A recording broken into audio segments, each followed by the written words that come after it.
పరిశుద్ధ గ్రంథము నుండి నిర్గమకాండము 29వ అధ్యాయము. వారు నాకు యాజకులగునట్లు వారిని ప్రతిష్ఠించుటకు నీవు వారికి చేయవలసిన కార్యమేదనగా, ఒక కోడెదూడను, కళంకము లేని 2 పొట్టేళ్లను, పొంగని రొట్టెను, పొంగనివై నూనెతో కలిసిన భక్ష్యములను, పొంగనివై నూనె పూసిన పలసని అప్పడములను తీసుకొనుము. ప్రార్థన చేసుకుందాం. సమీపింపరాని తేజస్సులో అమరత్వములో వసించుచు నిత్యము పరిశుద్ధుడు పరిశుద్ధుడు పరిశుద్ధుడని ప్రతిగానములు పొందుచున్న తండ్రి, వందనములు. మీ ఏర్పాటును బట్టి, మీ అనాది సంకల్పమును బట్టి మీ పాద సన్నిధికి వచ్చి ఉండగా సంపూర్ణముగా నన్ను మరుగు చేసి మీ వాక్యములో నుండి మీరు స్పష్టముగా మీ బిడ్డలతో మాట్లాడమని వాక్యమయ్యున్న యేసు నామములో బ్రతిమిలాడి వేడుకొనుచున్నాము తండ్రి, ఆమేన్. ప్రభునందు ప్రియమైన వార్లారా, ప్రభు నామమున కృపా సమాధానములు తండ్రి మనందరికీ ముమ్మరముగా దయచేయును గాక, ఆమేన్. ఈ దినాన ప్రధాన యాజకుని ప్రతిష్ఠిత వస్త్రములు, ప్రధాన యాజకుని ప్రతిష్ఠించుట అనేది చూస్తూ ఉన్నాం. 28వ అధ్యాయంలో మనం చూస్తే ప్రధాన యాజకుని ఎలా సిద్ధం చేయాలో మోషే ద్వారా ప్రభు చక్కగా బయలుపరిచి ఉన్నారు. 28 కూడా ఒకసారి చూద్దాం. మరియు నాకు యాజకత్వము చేయుటకై నీ సహోదరుడైన అహరోన్ని, అతని కుమారులు అనగా అహరోను కుమారులైన నాదాబును, అబీహును, ఏలియాజర్ను, ఈతామారును ఇశ్రాయేలీలో నుండి నీ యొద్దకు పిలిపించుము. అతనికి అలంకారము ఘనతయు కలుగునట్లు నీ సహోదరుడైన అహరోను ప్రతిష్ఠిత వస్త్రములను కుట్టవలెను. అహరోను నాకు యాజకుడగునట్లు నీవు అతన్ని ప్రతిష్ఠించుదు. అతని వస్త్రములను కుట్టుటకై నేను జ్ఞానాత్మతో నింపిన వివేక హృదయం కలవారందరికీ ఆజ్ఞయము. పదకము, ఏపోదు, నిలువుటంగి, విచిత్రమైన చొక్కాయి, పాగా, దట్టియు వారికి కుట్టవలసిన వస్త్రములను అతడు నాకు యాజకుడై ఉండినట్లు వారు నీ సహోదరుడైన అహరోనుకుని అతని కుమారులకును ప్రతిష్ఠిత వస్త్రములను కుట్టింపవలెను. ప్రభునందు ప్రియమైన వార్లారా, యాజకుని వస్త్రాలు చాలా ప్రత్యేకమైనవి. మరి యూనిఫామ్ అనేది ఇక్కడి నుండే మనం చూస్తున్నాం. మిలిటరీ వారికి ఒక యూనిఫామ్ ఉంటుంది, పైలట్కి ఒక యూనిఫామ్ ఉంటుంది, స్కూల్ బిడ్డలకు ఒక యూనిఫామ్ ఉంటుంది. అలాగనే మరి ఆయా వృత్తులను బట్టి డాక్టర్స్కి ఒక యూనిఫామ్, లాయర్స్కి, ఇలాగే యాజకత్వము చేసే వారి యొక్క డ్రెస్ని గురించి ప్రభు చాలా ప్రత్యేకంగా మోషేతో మాట్లాడుతూ ఉన్నారు. మరి అహరోనుకి యాజకత్వం చేయాలి అంటే అహరోన్ని, ఆయన బిడ్డల్ని పంపించు, వస్త్రాలని కూడా జ్ఞానాత్మతో నింపిన వివేక హృదయం కలిగిన వారికి ఆజ్ఞ ఇచ్చి వస్త్రాలని ఏ రీతిగా సిద్ధపరచాలో ప్రభు తెలియచేస్తూ ఉన్నారు. అలాగే మనం చూస్తే ఆ నీతి వస్త్రమెడలించెను యేసునాథు రక్తమున ముంచెను. వినోత్నయాత్నమెదను నియన్నడ్ గణన్ వినన్ ప్రేమ నాకు చూపెను.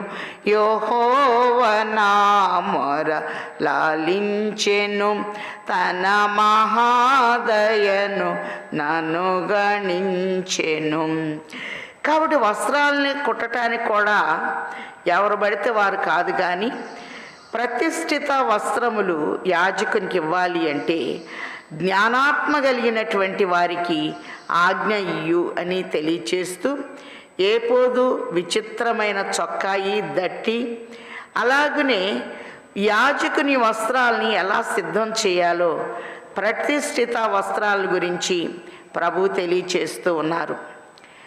జకర్యా గ్రంథం 3వ అధ్యాయంలో మనం చూస్తే సంఘములో ఉన్న లోపమంతా యాజకుని మీద కనపడుతూ ఉంది గనక మరి సాతాను ఫిర్యాది అయి ప్రభు కుడి ప్రక్కన ఉండి యెహోషువ మీద మలిన వస్త్రాలు ధరించాడు అని తెలియచేస్తూ ఉన్నట్లుగా చూస్తూ ఉన్నాం. జకరియా గ్రంథం 3వ అధ్యాయము.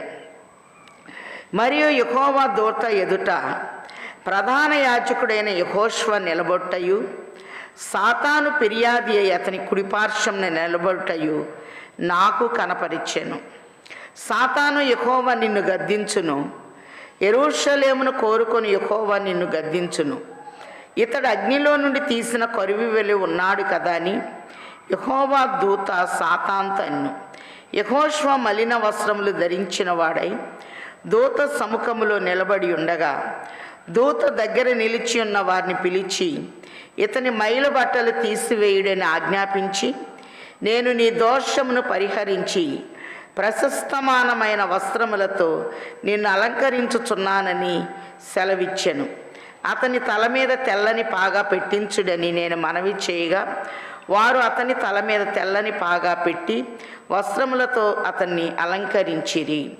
కాబట్టి యెహోషువకి సంఘంలో ఉన్న మలినమంతా మలిన వస్త్రాలుగా కనపడుతూ ఉంటే, సాతాను యెహోషువ మీద నేరం మోపుతూ ఉంటే, ఈ వస్త్రాలను తీసివేసి ప్రశస్తమానమైన వస్త్రముతో యాజకుడైన యెహోషువని అలంకరించినట్టు చూస్తున్నాం. ఇక్కడ ఒక విషయం గమనించాలి. మోషే తర్వాత వచ్చిన యెహోషువ నూను కుమారుడైన యెహోషువ. మోషే తర్వాత వచ్చిన యెహోషువ యాజకుడు కాదు, నాయకుడు. జకరియా గ్రంథంలో ఉన్న యెహోషువ యెహోజాదా కుమారుడైన యెహోషువ, ఇతడు యాజకుడై ఉన్నారు. వీళ్ళిద్దరికి మధ్య 500 సంవత్సరాలు తేడా ఉన్నట్లుగా మనం చూస్తూ ఉన్నాం. ఎజ్రా గ్రంథంలో వచ్చేటటువంటి యెహోషువ జకరియా గ్రంథంలో ఉన్న యెహోషువ యాజకుడైన యెహోషువగా కనపడుతూ ఉన్నాడు.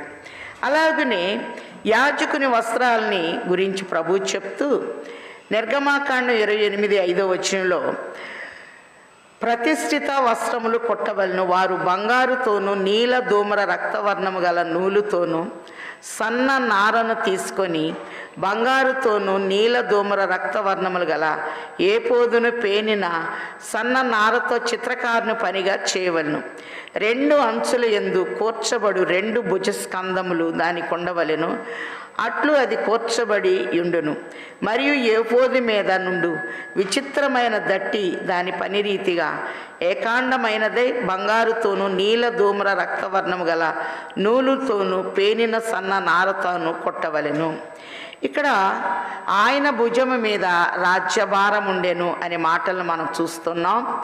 బంగారము అనేది దైవత్వాన్ని చూపిస్తుంది, నీలము అనేది రాజరికాన్ని చూపిస్తుంది, ధూమ్రము అనేది స్థుతిని చూపిస్తుంది, రక్తవర్ణ వస్త్రములు అనేది రక్తసిక్తమైన ప్రభువును చూపిస్తూ ఉంది.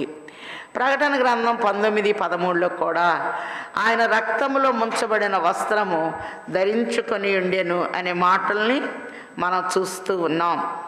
అలాగని ఇక్కడ మనం చూస్తే మరి లేత పచ్చలు అనే ప్రభు తెలియచేస్తూ ఉన్నారు. ఈ లేత పచ్చలు అనేవి మనం చూస్తే మరి ప్రతి ఒక్కరూ చాలా యెహోవా మందిరంలో నాటబడిన వారై వారు పచ్చగా నుందురని 92వ కీర్తనలో చూస్తున్నాం. 2 లేత పచ్చలు 2 నిబంధనలకు గుర్తయి ఉన్నది.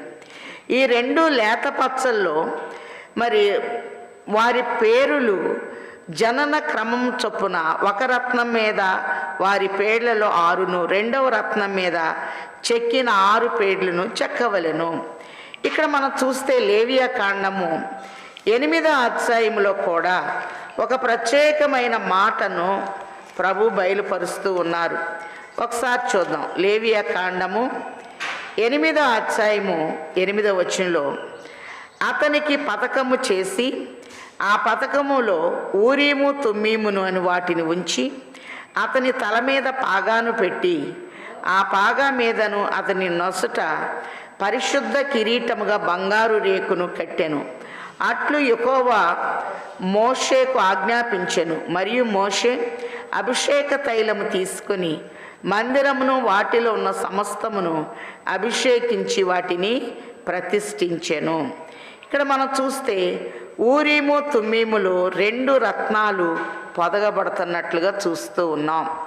ఈ రత్నాలు అనేది మనం చూస్తే జకర్యా గ్రంథములో ఒక చక్కటి మర్మాన్ని ప్రభు మనకి బయలుపరుస్తూ ఉన్నారు. దేవుని వాగ్దాన ప్రజల్ని ఏ రీతిగా పోలుస్తున్నారంటే జకర్యా గ్రంథము 9వ అధ్యాయం 16వ వచనంలో, నా జనులు యెహోవా దేశములో కిరీటమందలి రత్నముల వలె ఉన్నారు గనక కాపరి తన మందను రక్షించున్నట్లు వారి దేవుడైన యెహోవా ఆ దినమున వారిని రక్షించును. వారు ఎంతో క్షేమముగా ఉన్నారు, ఎంతో సొగసుగా ఉన్నారు. ధాన్యము చేత యవనులను, క్రొత్త ద్రాక్షారసము చేత యవన స్త్రీలను వృద్ధి పొందుచున్నారు. కిరీటమందలి రత్నములుగా వాగ్దాన ప్రజలు కనపడుతూ ఉన్నారు. వాగ్దాన ప్రజలందరూ ఈ 12 రాళ్లలో ఊరీము తుమ్మీములో ఇటు 6 పేర్లు అటు 6 పేర్లు ఉన్నట్లుగా వాక్యంలో మనం చూస్తూ ఉన్నాం. నిర్గమకాండము 28వ అధ్యాయంలో గనక మనం గమనించినట్లయితే ప్రభు చక్కగా వారి పేర్లను చక్కగా చెక్కాలి. ప్రకటన 1:2-17లో మనం గమనించినట్లయితే జయించువానికి తెల్ల రాతినిస్తాను, చెక్కబడిన క్రొత్త పేరుంటుంది, పొందిన వానికే కానీ ఎవనికి తెలియదు అని ప్రభు తెలియచేస్తూ ఉన్నారు. కాబట్టి 12వ వచనంలో చూస్తే అప్పుడు ఇశ్రాయేలీయులకు జ్ఞాపకార్థమైన రత్నములనగా ఈ 2 రత్నములను ఏపోదు భుజముల మీద ఉంచవలను. అట్లు జ్ఞాపకము కొరకు అహరోను తన 2 భుజముల మీద యెహోవా సన్నిధిని వారి పేరులను భరించును. మరియు బంగారు జవలను మేలిమి బంగారముతో 2 గొలుసులను చేయవలను. సూత్రముల వలె అల్లిక పనిగా వాటిని చేసి అల్లిన గొలుసులకు ఆ జనులను తగిలింపవలెను. ఇక్కడ మనం చూస్తే అల్లిన గొలుసులకు జవలను తగిలించవలను, అంటే వరసల్ని తగిలించాలి అని తెలియచేస్తూ 16వ వచనంలో చూస్తే నీల ధూమ్ర వర్ణము గల నూలుతో పేనిన సన్న నారతో పథకాన్ని చేయమంటున్నారు, ఏపోదుని చేయమంటున్నారు. అది మడవబడి చచ్చౌకముగా ఉండవలను. అది జానెడు పొడుగు జానెడు వెడల్పు గలదై ఉండెను. దీనిలో 4 పంక్తులు రత్నాలు ఉండాలని చెప్తూ 12 గోత్రాలకి చక్కటి మర్మాన్ని ప్రభు చెప్తూ ఉన్నారు. మొదటి పంక్తి మనం చూస్తే మాణిక్యమును గోమేధికమును మరకతము గల పంక్తి మొదటిది. 17వ వచనంలో మనం చూస్తున్నాం. 18వ వచనంలో పద్మరాగ నీల సూర్యకాంతము గల పంక్తి రెండవది. గరుత్గాత్మకము యష్మరాయి ఇంద్రనీలము గల పంక్తి మూడవది. 20వ వచనంలో రక్త వర్ణపు రాయి సులేమాను రాయి సూర్యకాంతములు గల పంక్తి నాలుగవది. వాటిని బంగారు జవలలో పొదగవలెను. ఆ రత్నములు ఇశ్రాయేలీయుల పేర్లు గలవై వారి పేరుల చొప్పున 12 ఉండవలెను. 12 రాళ్ళు చాలా ప్రాముఖ్యమైనవిగా చూస్తున్నాం. అలాగే ప్రకటన గ్రంథము 21వ అధ్యాయంలో మనం గమనించినట్లయితే ప్రకటన గ్రంథము 21వ అధ్యాయంలో కూడా ఈ యొక్క 12 గోత్రాల గురించి ఒక శ్రేష్టమైన మర్మాన్ని బయలుపరుస్తూ ఉన్నారు. ప్రకటన 21:12 ఆ పట్టణము ఎత్తైన గొప్ప ప్రాకారమును 12 గుమ్మములు ఉండెను. ఆ గుమ్మముల యొద్ద 12 దేవదూతలుండిరి. ఇశ్రాయేలీల 12 గోత్రముల నామములు ఆ గుమ్మముల మీద వ్రాయబడి ఉన్నవి. తూర్పు వైపున 3 గుమ్మములు, ఉత్తరం వైపున 3 గుమ్మములు, దక్షిణపు వైపున 3 గుమ్మములు, పశ్చిమ వైపున 3 గుమ్మములు ఉన్నవి అనే మాటలు చూస్తూ ఉన్నాం. ప్రకటన గ్రంథం 21వ అధ్యాయం 19లో ఆ పట్టణపు ప్రాకార పునాదులు అమూల్యమైన నానావిధ రత్నములతో అలంకరింపబడి ఉండెను. ఈ 19వ వచనం నుండి మనం చూచినట్లయితే 12 రాళ్ళు ప్రభువు 21వ వచనం వరకు మనకి 20వ వచనంలో 19, 20లో ఈ 12 రాళ్లను గురించి ప్రభు మనకి నేర్పిస్తూ ఉన్నారు. వాక్యంలో మనం గమనించినట్లయితే ప్రధాన యాజకుడు వేసుకున్న పథకం మీద నీలి సూత్రంతో కట్టబడినప్పుడు విధాన పథకములో మరి 2 రత్నాల మీద, ఒక రత్నం మీద 6 పేర్లు, మరొక రత్నం మీద 6 పేర్లు, ఈ రత్నాలు ఊరీము తుమ్మీములో ఉన్నట్లుగా మనం చూస్తూ ఉన్నాం. ఇక్కడ మనం చూచినట్లయితే మొదటి రాయి సూర్యకాంతపు రాయి. ఈ సూర్యకాంతపు రాయి అనేది స్వస్థతను చూపిస్తూ ఉంది. దీన్ని జస్ఫర్ అంటారు. రెండవ రాయి నీలము అని చూస్తున్నాం. ఈ నీలము అనేది విలాప వాక్యములు 4 చూస్తూ ఉన్నాం. రాజరికానికి ముంగుర్తుగా రెండవ రాయి కనపడుతూ ఉంది. దాన్ని సైఫర్ అని అంటారు. యెహెజ్కేలు గ్రంథము 1వ అధ్యాయం 26వ వచనంలో చూస్తున్నాం. సూర్యకాంతపు రాయి మలాకి 4:2 చూస్తున్నాం. స్వస్థతకి ముంగుర్తు. 3వ రాయి యమునా రాయి అనగా ఆకర్షణ. ప్రధాన యాజకుని పథకం మీద ఉన్న ఈ 12 రాళ్ళు 4 వైపులా కనపడుతూ ఉన్నాయి. 4 దిక్కుల, తూర్పు, పడమర, ఉత్తర, దక్షిణానికి 4 దిక్కుల్లో ఈ రాళ్ళు కనపడుతూ ఉన్నాయి. అందుకే మనం చూస్తే 3వ రాయి మరి యమునా రాయి అనగా ఆకర్షణ. ప్రకటన గ్రంథము 21:19-20లో ఈ పేర్లు చూస్తూ ఉన్నాం. 4వ రాయి పచ్చ, ఎమరాల్డ్ అని చెప్పి అంటారు. మరి 92వ కీర్తనలో మనం చూస్తే 12వ వచనంలో దేవుని మందిరములో మనం పచ్చగా ఉండాలి. కీర్తనలో కూడా చూస్తే 52వ కీర్తన 8వ వచనంలో నేనైతే దేవుని మందిరములో పచ్చని ఒలీవ చెట్టు వలె ఉన్నాను అనే మాటలు చూస్తున్నాం. 5వ రాయి వైఢూర్యము, కనికరాన్ని చూపిస్తూ ఉంది. యెషయా 63:7లో మనం చూస్తూ ఉన్నాం. యెషయా 63:7లో ఆయన కనికరము కలిగిన దేవుడిగా మనకు కనపడుతూ ఉన్నారు. అలాగే 6వ రాయి కెంపు, ఘనతకు సాదృశ్యముగా మనం చూస్తూ ఉన్నాం. ఈ కెంపు అనేది విమోచనను చూపిస్తూ ఉంది. మరి ఈ కెంపు అనేది యెషయా 1:18లో, కీర్తన 91:14లో అతడు నా నామం ఎరిగిన వాడు గనక నేను అతన్ని ఘనపరిచెదను అంటున్నారు. 7వ రాయి సువర్ణ రత్నము, ఇది ఆయుష్నిస్తూ ఉంది.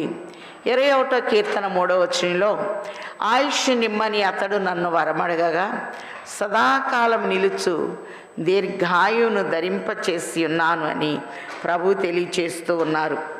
8వ రాయి గోమేధికము, బెరిల్ అంటారు. ధైర్యాన్ని ఇస్తూ ఉంది, జయాన్ని ఇస్తూ ఉంది.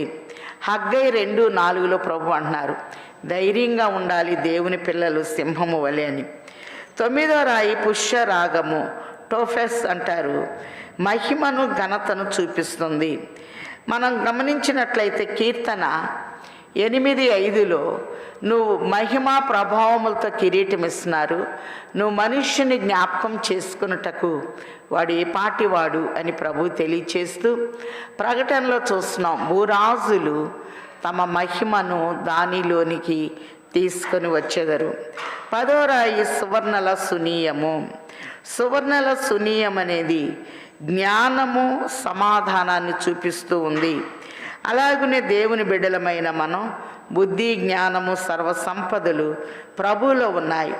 సామెతలు 8:14లో ఆలోచన చెప్పుటయు లెస్సైన జ్ఞానమిచ్చుటయు నా వశము, జ్ఞానాధారము నేనే, పరాక్రమము నాది అని ప్రభు మాట్లాడుతూ ఉన్నారు. అలాగనే మనం చూస్తే మరి 11వ రాయి పద్మరాగము. పద్మరాగము అంటే జసింత్ అంటారు. దేవుని కృపను చూపిస్తూ ఉంది. మరి ఈ కృపనే 23వ కీర్తన 6వ వచనంలో నేను బ్రతుకు దినములన్నీ కృపాక్షేమములే నా వెంట వచ్చును అనే మాటలు చూస్తున్నాం. 12వ రాయి ఎంతిస్ట్ అనగా సుగంధము, ఐక్యతను చూపిస్తూ ఉంది. 133వ కీర్తనలో సహోదరుల ఐక్యత కలిగి నివసించుట ఎంత మేలు, ఎంత మనోహరము.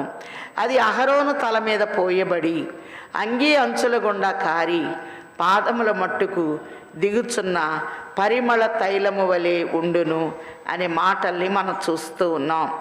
మరి ప్రకటన గ్రంథము 21:19, 20లో ఉన్న ఈ 12 రాళ్ళు ప్రధాన యాజకుని ఏపోదు మీద, పథకం మీద ఉన్నట్లుగా మనం చూస్తూ ఉన్నాం. అంత మాత్రమే కాదు, 28వ అధ్యాయంలో మనం చూస్తే ఈ రాళ్ల మీద 12 పేర్లు చెక్కబడినట్లుగా చూస్తూ ఉన్నాం. 29లో అహరోను పరిశుద్ధ స్థలములోనికి వెళ్ళినప్పుడు అతడు తన రొమ్ము మీద న్యాయ విధాన పథకములోని ఇశ్రాయేలీల పేర్లను నిత్యము యెహోవా సన్నిధిని జ్ఞాపకార్థముగా భరింపవలెను. మరియు నీవు న్యాయ విధాన పథకములో ఊరీము, తుమ్మీము అని వాటిని ఉంచవలను. అహరోను యెహోవా సన్నిధిని వెళ్ళినప్పుడు అవి అతని రొమ్మున ఉండునట్లు అహరోను యెహోవా సన్నిధిని తన రొమ్మున ఇశ్రాయేలీల న్యాయ విధానమును నిత్యము భరించును. రొమ్ము భాగము అనేది పోషణకు, ఆరోగ్యమునకు, సమృద్ధికి సాదృశ్యముగా మనం చూస్తూ ఉన్నాం. మరియు ఏపోదు ధరించు నిలువు టంగీని కేవలము నీలి దారముతో కుట్టవలెను. దాని నడుమ తల దూరుటకు రంధ్రము ఉండవలెను. నీలి దారము, నీలి రంగు అనేది ఆకాశాన్ని, రాజరికానికి ముంగుర్తుగా ఉన్నట్లుగా మనం చూస్తున్నాం. అది చిన్నగకుండునట్లు కంఠ కవచ రంధ్రము మరి బలంగా ఉండాలి అని తెలియచేస్తూ ఉన్నారు. అలాగనే 36వ వచనంలో మరియు నీవు మేలిమి బంగారు రేకు చేసి ముద్ర చెక్కున్నట్లు దాని మీద యెహోవా పరిశుద్ధుడని మాట చెక్కవలెను. క్రింద ఒకటిచ్చి క్రింద యెహోవాకు ప్రతిష్ఠితము. కాబట్టి పాగ, వస్త్రాలు, నీలిదారము ఇవన్నీ కూడా యాజకుని వస్త్రాలు ప్రతిష్ఠించబడినవి, మరి పరిశుద్ధాత్మతో సిద్ధం చేయాలి అని 28లో చూస్తున్నాం. 29లో మనం చూస్తే వారు నాకు యాజకులుగా అగునట్లు వారిని ప్రతిష్ఠించుటకు నీవు వారికి చేయవలసిన కార్యమేదనగా ఒక కోడెదూడను, కళంకము లేని 2 పొట్టేళ్లను, పొంగని రొట్టెను, పొంగనివై నూనెతో కలిసిన భక్ష్యములను, పొంగనివై నూనె పూసిన పలసని అప్పడములను తీసుకొనుము. ఇక్కడ మనం చూస్తే యాజకుల ప్రతిష్ఠిత మరి చక్కగా ప్రభు కోడె దూడను. కాబట్టి ఈ కోడె దూడ అనేది యవ్వన ప్రాయములో దేవుని పరిచర్యకు సాదృశ్యంగా చూస్తూ ఉన్నాం. యవ్వన కాలమున కాడి మోయిట నరునికి మేలు అని ప్రభువు తెలియచేస్తూ ఉన్నారు. అలాగనే మనం చూచినట్లయితే పొంగని రొట్టెను అని ప్రభువు చెప్తున్నారు. మనం ఎవరూ అతిశయించకూడదు. మరి యాజకులైన వారు దాసుడిగా ఉండాలి. మన ప్రభు ప్రధాన యాజకుడై ఉన్నాడు. ఆయన దాసుడై చక్కని మాట చెప్పారు, మనుష్య కుమారుడు పరిచర్య చేయించుకొనుటకు రాలేదు, చేయటానికే వచ్చాను అని ప్రభు తెలియచేసినట్లుగా చూస్తూ ఉన్నాం. కాబట్టి పొంగకూడదు అంటే అతిశయించకూడదు. నూనె పూసిన పలసని అప్పడములను తీసుకొనుము. గోధుమ పిండితో వాటిని చేసి ఒక గంపలో పెట్టి ఆ గంపను, ఆ కోడెను, ఆ పొట్టేళ్లను తీసుకొని రావలను. మరియు నీవు అహరోను అతని కుమారులను ప్రత్యక్ష గుడారం యొక్క ద్వారం దగ్గర తీసుకొని వచ్చి నీళ్లతో వారికి స్నానం చేయించి ఆ వస్త్రములను తీసుకొని చొక్కాయిని, ఏపోదును, నిలువు టంగీని, ఏపోదు విచిత్రమైన నడికట్టును మరి అహరోనుకు ధరింపవలను. కాబట్టి వస్త్రధారణ చేసేటప్పుడు నీళ్లతో వారికి స్నానము చేయించి ప్రత్యక్షపు గుడారం దగ్గరికి తీసుకురావాలి. నీళ్లతో స్నానము. ఈ స్నానము అనేది మనం చూస్తే బాప్తిసమునకు సాదృశ్యముగా ఉన్నట్టు చూస్తున్నాం. కొరింథీలకు రాసిన మొదటి పత్రిక 6వ అధ్యాయంలో మనం గమనించినట్లయితే, కొరింథీలకు రాసిన మొదటి పత్రిక 6వ అధ్యాయములో మరి ప్రభువు సన్నిధిలో ఎలా ఉండాలో చెప్తూ 6వ అధ్యాయము 11వ వచనంలో ప్రభు అయిన యేసుక్రీస్తు నామంన మన దేవుని ఆత్మ యందును మీరు కడగబడి పరిశుద్ధపరచబడిన వారై నీతిమంతులుగా తీర్చబడితిరి. ప్రభు అయిన యేసు నామములో, యేసు రక్తములో కడగబడి ఆత్మయందు కడగబడి పరిశుద్ధపరచబడిన వారై నీతిమంతులుగా తీర్చబడవలెను అని ప్రభు తెలియచేస్తూ ఉన్నారు. అంత మాత్రమే కాదు, తీతుకు రాసిన పత్రిక 3వ అధ్యాయము 5వ వచనంలో, తీతుకు రాసిన పత్రిక అపోస్తుడైన పౌలు తీతుకు రాసిన పత్రిక 3వ అధ్యాయము 5వ వచనంలో, మనము నీతిని అనుసరించి చేసిన క్రియల మూలముగా కాక తన కనికరము చొప్పుననే పునర్జన్మ సంబంధమైన స్నానము ద్వారా పరిశుద్ధాత్మ మనకు నూతన స్వభావము కలుగ చేయుట ద్వారాను మనలను రక్షించెను. పునర్జన్మ సంబంధమైన స్నానము అనేది మరి పరిశుద్ధాత్మ మనకు నూతన స్వభావము కలుగ చేయుటకు, ఈ పునర్జన్మ సంబంధమైన స్నానము బాప్తిస్మమునకు ముంగుర్తుగా ఉన్నట్లుగా చూస్తూ ఉన్నాం. తిమోతికి రాసిన 2వ పత్రిక 2వ అధ్యాయములో కూడా మరి చక్కగా ప్రభు మనకి హెచ్చరిక చేస్తూ ఉన్నారు. తిమోతికి రాసిన 2వ పత్రిక 2వ అధ్యాయము 15వ వచనంలో, దేవుని ఎదుట యోగ్యునిగాను సిగ్గుపడనక్కరలేని పనివానిగాను సత్యవాక్యమును సరిగ్గా ఉపదేశించు వానిగాను నిన్ను నీవే దేవునికి కనపరుచుకొనుటకు జాగ్రత్త పడుము. అపవిత్రమైన ఒట్టి మాటలకు విముఖుడవై ఉండుము. యాజకులైనటువంటి వారు సత్యవాక్యాన్ని సరిగ్గా బోధించాలి. దేవుని ఎదుట యోగ్యులుగా సిగ్గుపడ నక్కరలేని వానిగా మరి కనపరుచుకోవాలి. అపవిత్రమైన మాటలకు దూరముగా ఉండు అని ప్రభు హెచ్చరిస్తూ ఉన్నారు. అందుకే ఇక్కడ చూస్తే 29లో మరి స్నానము చేయించి అనగా మరి బాప్తిస్మమునకు సాదృశ్యముగా ఇప్పటి కాలంలో చూస్తూ ఉన్నాం. అలాగనే ఈ వాక్యం అనే ఉదక స్నానాన్ని నేను చేయిస్తానని ఎఫెసీలకు రాసిన పత్రిక 5:27లో ప్రభు తెలియచేస్తూ ఉన్నారు. స్నానము చేయించి ఆ వస్త్రములను తీసుకొని చొక్కాయిని, ఏపోదు నిలువు టంగిని, ఏపోదును పతకమును అహరోనుకు ధరింపచేసి, కాబట్టి ఒకటి స్నానము చేయించాలి, రెండోది వస్త్రాల్ని ధరింపచేయాలి. ఏదైనా తోటలో ఆది తల్లిదండ్రుల ఆజ్ఞను అతిక్రమించినప్పుడు ప్రభువే బలైపోయి చర్మపు చొక్కాలు చేయించి వారికి తొడిగించినట్లుగా మనం చూస్తూ ఉన్నాం. కాబట్టి ఏపోదు చొక్కాయిని, ఏపోదు నిలువు టంగిని, పథకమును అహరోనుకు ధరింపచేసి, ప్రకటన గ్రంథం 1వ అధ్యాయము 13వ వచనంలో కూడా, నాతో మాట్లాడుచున్న స్వరమేమిటని చూడ తిరిగి తిని, తిరుగగా మరి మనుష్య కుమారుని పోలిన ఒకరిని చూచి తిని, ఆయన తన పాదముల మట్టుకు దిగుచున్న వస్త్రము ధరించుకొని ఉండెను అనే మాటలు చూస్తూ ఉన్నాం.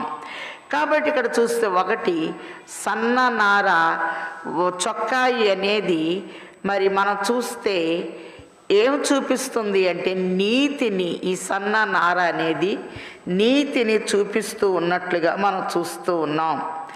అలాగనే ఈ నిలువు టంగి అనేది పరలోకమునకు భూలోకమునకు ఒక మార్గదర్శకుడిగా యాజకుడు ఉన్నట్లు దైవత్వాన్ని చూపిస్తూ ఉన్నట్లుగా మనం చూస్తూ ఉన్నాం. అంత మాత్రమే కాదు, ఏపోదు విచిత్రమైన ఈ నడి కట్టు అనేది మనం చూస్తే ఏపోదు ప్రభు మహిమను చూపిస్తూ ఉంది. నడికట్టు అనేది దేవుని పరిచర్యను చూపిస్తూ ఉంది.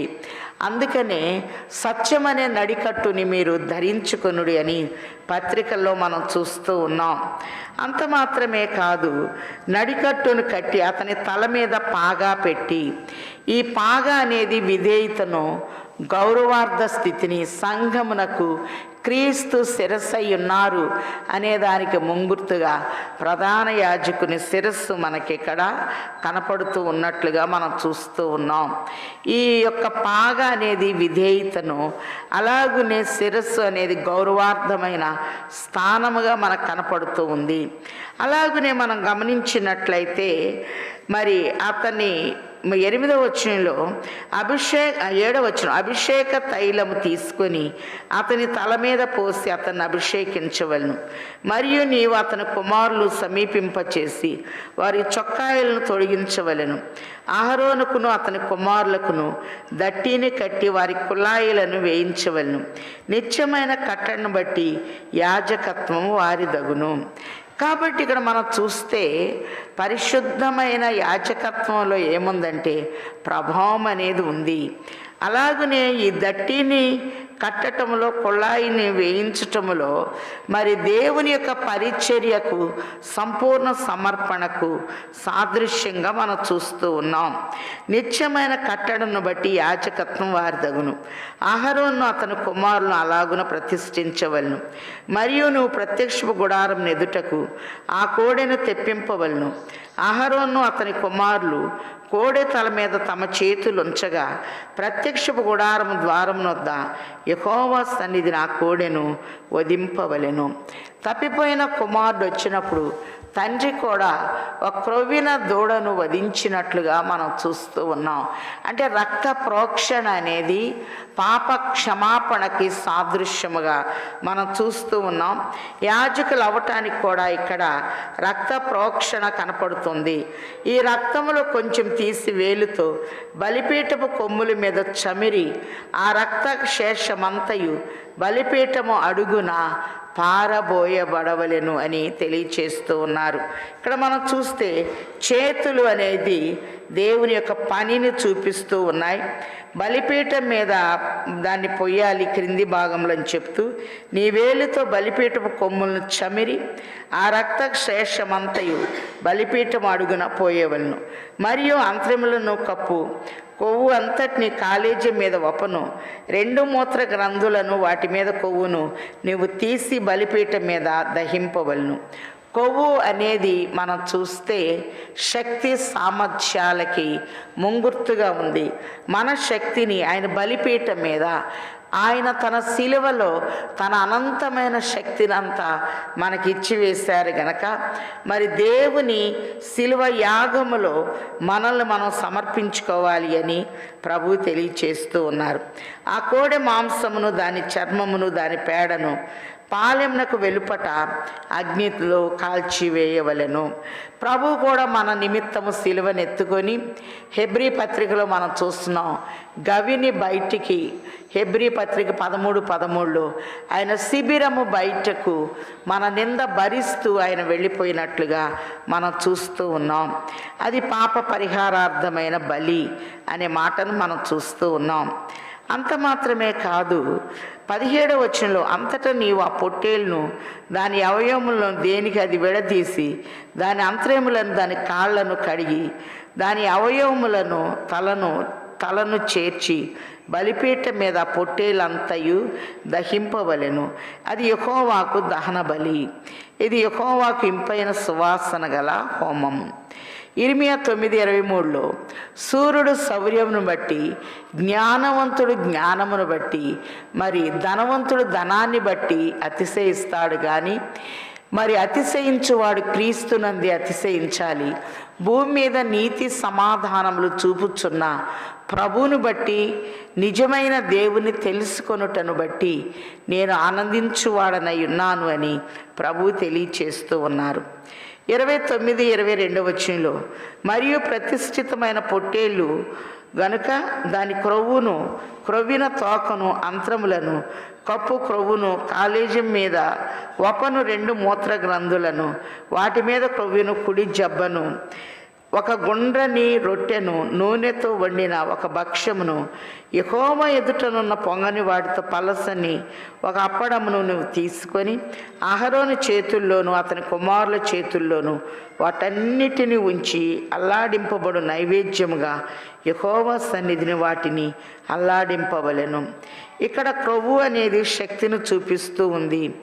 అలాగనే మనం గమనించినట్లయితే ప్రభు ఇక్కడ అమూల్యమైన కొన్ని మాటల్ని తెలియచేస్తూ ఉన్నారు. రొట్టె అనేది బలాన్ని చూపిస్తూ ఉంది, కొవ్వు అనేది శక్తిని చూపిస్తూ ఉంది, బోర అనేది ప్రేమను చూపిస్తూ ఉంది, అలాగనే జబ్బ అనేది ఆయన యొక్క సామర్థ్యాన్ని చూపిస్తూ ఉంది. మన సామర్థ్యము కొలది ప్రభుని మనం స్తుతించాలి. మరి అలాగనే మన ప్రేమకు గుర్తుగా ఆయన బోరని ఇచ్చి వేసినట్లుగా మనం చూస్తూ ఉన్నాం. యెహోవా సన్నిధిని వాటిని అల్లాడింపబుట నీ వంతగును. ప్రతిష్ఠితమైన ఆ పొట్టేళ్ళు అనగా అహరోను దియు అతని కుమారును దానిలో అల్లాడింపబడిన బోరను ప్రతిష్ఠితమైన జబ్బను ప్రతిష్ఠించవలెను. కాబట్టి ప్రభువుకి మరి ప్రతిష్ఠించబడిన ప్రతి అవయవాన్ని సమాధాన బలులుగా ఇశ్రాయేలీల నిమిత్తము యాజకునికి దాన్ని మరి బలిగా అర్పించాలని చెప్తూ యెహోవాకు చేసిన ప్రతిష్టార్పణముగా ఉండును. మరియు అహరోను ప్రతిష్ఠిత వస్త్రములను అతని తరువాత అతని కుమారులవగును. వారు అభిషేకము పొందుటకు ప్రతిష్ఠింపబడుదురు, వాటిని ధరించుకొనవలెను. అతని కుమారులను ఎవడు అతనికి ప్రతిగా యాజకుడగునో అతడు పరిశుద్ధ స్థలమును సేవ చేయుటకు ప్రత్యక్షపు గుడారములోనికి వెళ్ళినప్పుడు 7 దినములు వాటిని వేసుకొనవలెను. కాబట్టి తిమోతికి రాసిన మొదటి పత్రిక 3వ అధ్యాయము 15వ వచనంలో జీవము గల దేవుని సన్నిధిలో జనులు ఎలాగూ ప్రవర్తించవలెనో అది నేను నీకు తెలియచేయుచున్నాను. ఆ సంఘము సత్యమునకు స్తంభమును ఆధారమునై ఉన్నది అనే మాటల్ని మనం చూస్తూ ఉన్నాం. కాబట్టి ప్రభువుకి ప్రతిష్ఠించేటప్పుడు 41వ వచనంలో ఇది యెహోవాకు ఇంపైన సువాసన గల హోమమగునట్లు ఉదయకాలమందల అర్పణమును దాని పానీయ అర్పణమును అర్పించినట్లు దాన్ని అర్పించవలను. 42వ వచనం 29:42 ఇది యెహోవా సన్నిధిని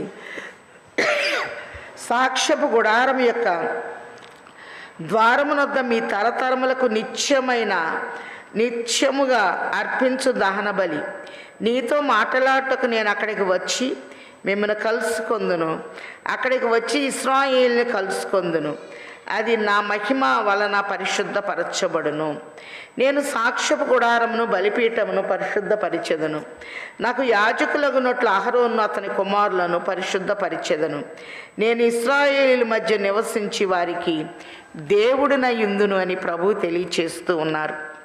అంత మాత్రమే కాదు, కావున నేను వారి మధ్య నివసించున్నట్లు ఐగుప్తు దేశములో నుండి వారిని వెలుపలికి రప్పించిన తమ దేవుడైన యెహోవా నేనే అని వారు తెలుసుకొందురు.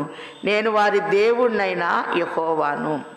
కాబట్టి నేను వారి దేవుడను అని ప్రభు తెలియచేస్తూ మరి ప్రతిష్ఠిత వస్త్రములు, స్నానము, వారు ధరించుకునేటటువంటి ఏపోదు, పథకము దేవునికి శక్తినివ్వాలి, అలాగనే ప్రేమనివ్వాలి, ప్రభు రక్తము ప్రోక్షించబడాలి బలిపీఠం మీద అని చక్కటి విధులను ప్రభు తెలియచేస్తూ ఉన్నారు. కాబట్టి స్నానము పునర్జన్మ సంబంధమైన స్నానము అని తీతు పత్రిక 3:5లో మనం చూచాం. సన్న నార చొక్కా ఈ నీతిని చూపిస్తూ ఉంది. నిలువు టంగి పరలోకమునకు భూలోకమునకు ఆయన మార్గదర్శిగా ఉన్నారు అని. ఏపోదు అనేది ప్రభు మహిమను చూపిస్తూ ఉంది. పథకము అనేది భారము భరించుటను మనకి తెలియచేస్తూ ఉంది. 5 నడికట్టు అనేది పరిచర్యను తెలియచేస్తుంది. పాగా అనేది విధేయతను మనకు చూపిస్తూ ఉంది. మరి అలాగనే ప్రభు సన్నిధిలో విధేయత కలిగి ఇచ్చిన వస్త్రాలు ధరించుకొనుటలో పరిశుద్ధ కిరీటము తల మీద పెట్టి మరి యెహోవాకు ప్రతిష్ఠితుడు అని అభిషేక తైలము వీరి మీద పోయబడినట్లుగా మనం చూపిస్తూ ఉన్నారు. అందుకే మనం చూస్తే మరి 7 మాటలు చెప్పుకొని ముగింపులోనికి వచ్చి వేద్దాం. ప్రభు అభిషేక తైలము తీసుకున్నప్పుడు యాజకుల యొక్క అభిషేకము 29:7లో మనం చూచినట్లయితే 29వ అధ్యాయము 7వ వచనంలో చక్కని మాట, అతని తల మీద పరిశుద్ధ కిరీటం ఉంచి పరిశుద్ధ అభిషేక తైలము తీసుకొని అతని తల మీద పోసి అతన్ని అభిషేకించుము. మరియు నీవు అతని కుమారులు సమీపింపచేసి వారికి చొక్కాయిలను తొడిగించవలను. అహరోనుకును అతని కుమారులకును దట్టిని కట్టి ఈ దట్టి అనేది పరిచర్యను చూపిస్తూ ఉంది కనుక మరి యాజకుల యొక్క అభిషేకాన్ని చూస్తూ ఉన్నాం. అందుకే 133 కీర్తనలో సహోదరుల ఐక్యత కలిగి నివసించుట ఎంత మేలు, ఎంత మనోహరమని చూస్తున్నాం. 92 కీర్తన 10లో కూడా అతను కొమ్ము పైకెత్తి తిని అని ప్రభు తెలియచేస్తూ క్రొత్త తైలముతో నీవంటబడితివి అని ప్రభు తెలియచేస్తున్నారు. దావీదు అంటాడు 23 దావీదు కీర్తన 5వ వచనంలో, నూనెతో నీవు నా తల అంటి ఉన్నావు. కాబట్టి ప్రసంగిలో కూడా నీ తలకు నూనె తక్కువ చేయకము అని ప్రభు తెలియచేస్తూ ఉన్నారు గనక 28లో మనం చూస్తే ప్రధాన యాజకునిలో 12 రాళ్లలో ఉన్న మర్మాన్ని చూచాము.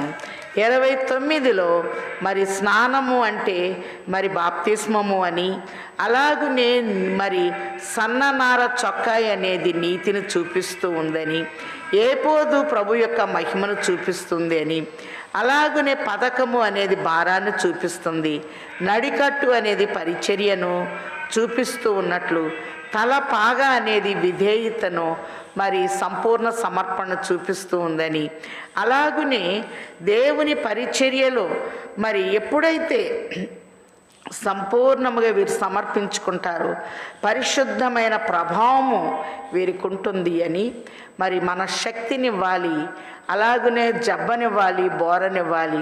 ప్రతి అవయవము ప్రభు కొరకు ప్రతిష్ఠించబడి ప్రభు మహిమార్థమై అహరోను అతని కుమారులు దేవుని సన్నిధిలో నిత్యము ప్రతిష్ఠిత వస్త్రములు ధరించుకొని 7 దినాలు ఆయన సన్నిధిలో ఉండాలి అని ప్రభు తెలియచేస్తున్నారు. అట్టి దీవెన తండ్రి మనందరికీ దయచేయును గాక. ఆమెన్. దయానిధివై ఉన్న తండ్రి, యాజకుని సిద్ధపరిచే విధానము మోషేకి మీరు బయలుపరిచి వారి వస్త్రధారణ, వారు వేసుకుని ఏపోదు పథకము, ఆ పథకం మీద ఉన్న 12 రాళ్ళు, ఆ రాళ్ళు ప్రధాన యాజకుని పథకం మీద ఉన్న రాళ్ళకి, నీలి సూత్రానికి, 2 రత్నాలకి, నాయన ఆ రత్నాల్లో చెక్కబడిన 6 పేర్లు 12 గోత్రాలకి ఎలాంటి సాదృశ్యమో ప్రకటన 21లో 19-20 వచనాల్లో 12 రాళ్లలో ఆ ప్రత్యేకతలు 28వ అధ్యాయంలో బయలుపరిచిన తండ్రి వందనములు. 29లో యాజకుని శుద్ధి చేయుట, వస్త్రములు తొడిగించుట, ప్రతిష్ఠించుట, అతని కొరకు బలి అర్పించుట, ఆ రక్తము బలిపీఠం మీద దాన్ని ప్రోక్షించుట, నాయన ప్రధాన యాజకునికి ఇవ్వవలసిన భాగములో కొవ్వివ్వాలి, జబ్బివ్వాలి. అలాగునే తండ్రి మా ప్రేమను, అలాగునే మా హృదయాన్ని, మాకున్న శక్తి సామర్థ్యాల్ని నీ పని కొరకు ఎలాగూ వాడవలెనో తెలియచేసినందుకై వందించుచున్నాము. అలాగనే ప్రతి ఒక్కరిని మీరు ప్రతిష్ఠించండి నాయన. యాజక వస్త్రాల్లో ఉన్న ప్రత్యేకతని మీరు బయలుపరిచినందుకై వందనాలు. అందుకే యాజక వస్త్రాలతో యోర్ధాన్లోనికి మందసం భుజం మీద పెట్టుకొని వచ్చినప్పుడు నీటిని ఏకరాశిగా నిలబెట్టిన తండ్రి వందనాలు. ప్రకటన గ్రంథం 1వ అధ్యాయంలో నాయన ప్రధాన యాజకుడు అయి ఉన్న మీరు పాదాల మట్టుకు దిగుచున్న వస్త్రము ధరించుకొని నాయన రొమ్ము భాగాన నాయన విధాన పథకము కనపడుతూ 12 పేర్లు ప్రధాన యాజకుని కనపడుతున్నాయి. ఇక్కడ నువ్వు బంగారు దట్టిని కట్టుకొని నాయన ఈ రొమ్ము భాగం పోషణకు, ఆదరణకు, ఆరోగ్యమునకు నెరవేర్పు అని బయలుపరుచుచున్న తండ్రి వందనాలు. అలాగే పరిచర్యకు ముంగుర్తుగా సత్యమనే దట్టిని కట్టుకున్న తండ్రి నమస్కారములు. అలాగనే ఒక్కొక్క వస్త్రములో ఒక్కొక్క ప్రత్యేకతను మాకు బయలుపరిచిన తండ్రి వందనములు. తలపాగా అనేది గౌరవార్థమైన స్థితిని యాజకుడికి నాయన మరి ప్రభు దగ్గర మర్మాలను అందుకుంటారని, సంఘానికి క్రీస్తే శిరస్సు అయి ఉన్నారు, అది పరిశుద్ధ శిరస్సు అని మాకు నేర్పించిన తండ్రి వందించుచున్నాము. ఈ సమయంలో ప్రతి ఒక్కరిని మీరు దర్శించండి. తల ఎత్తువారిగా నాయన నీవు వారిని గొప్ప చేయమని అడుగుచున్నాం. అతడు నా నామం ఎరిగిన వాడు గనక నేను అతన్ని గణపరిచేదను, శ్రమలో నేను అతనికి తోడై ఉండేదను, అతన్ని విడిపించి అతన్ని గొప్ప చేసేదను, దీర్ఘాయువు చేత తృప్తి పరచేదను అన్న వాగ్దానముతో నింపండి. అలాగనే ప్రతి కుటుంబం మీద నీ కనుదృష్టిని ఉంచండి. కుటుంబాల్లో ఎంతోమంది ప్రియులను కోల్పోయి ఉండగా నాయన మీరే ఆ స్థానంలోనికి వెళ్ళి వారిని ఆదరించండి, ధైర్యపరచండి తండ్రి. వందనాలు. ప్రపంచమంతటిని అలుముకోనున్న ఈ కరోనాని కాల్చివేయండి తండ్రి. వందనాలు. నిన్ను స్వస్థపరచు యెహోవాను నేనే అని ఏ దినాన నాయన ఒక క్రొవ్విన దూడలో నాయన ప్రోక్షణ రక్తమును తీసినట్లు మీరే మీ యవన కాలంలో మా కొరకు బలైపోయి నీ అమూల్యమైన రక్తము ద్వారా మమ్మల్ని శుద్ధీకరించిన తండ్రి, మిమ్మల్ని వందించుచున్నాము. ప్రతి కుటుంబం మీద నీ కనుదృష్టిని ఉంచండి. ఏ కుటుంబంలో వేదన ఉందో ఆ వేదనను తుడిచివేయండి. ఆయన వారి కన్నుల ప్రతి బాష్ప బిందువును తుడిచివేయును అన్న వాగ్దానంతో నింపండి. ఏ కుటుంబంలో నాయన గలిబిలుందో నాయన నిమ్మళించుమని ఒక్క మాట గలిలీ సముద్రంలో మీరంటే ఈరోజు కూడా నిమ్మళంగానే ఉంది. షాలోమని నీ సమాధానంతో నింపండి తండ్రి. వందనాలు. తెగులు మా గుడారాలను సమీపించకుండా నీ సంరక్షణలో నాయన నీ రక్త ప్రోక్షణలో మమ్మల్ని దాచి నాయన ఈ యొక్క బలహీనతలన్నిటిని కాల్చివేసి మహిమ నుండి అధిక మహిమకు మమ్మల్ని అందరినీ నడిపించండి. ప్రతి కుటుంబం మీద నీ ఆశీర్వాద హస్తమును ఉంచి దీవించమని ఆశీర్వాద కారకుడై ఉన్న యేసు నామములో వేడుకొంచున్నాము తండ్రి. ఆమెన్. ప్రభు మిమ్మల్ని ఆశీర్వదించి మిమ్మల్ని కాపాడును గాక. ఆమెన్. ప్రభు మీ మీద తన సన్నిధి కాంతిని ఉదయింపచేసి మిమ్మల్ని కరుణించును గాక. ఆమెన్. ప్రభు మీ మీద తన ముఖ కాంతిని ప్రకాశింపచేసి సమాధానంతో సమృద్ధితో నింపి నూరంతలుగా ఫలభరితముగా చెయ్యి పట్టి తండ్రి మనల్ని నడిపించి వేయును గాక. ఆమెన్. అందరికీ మరణాత.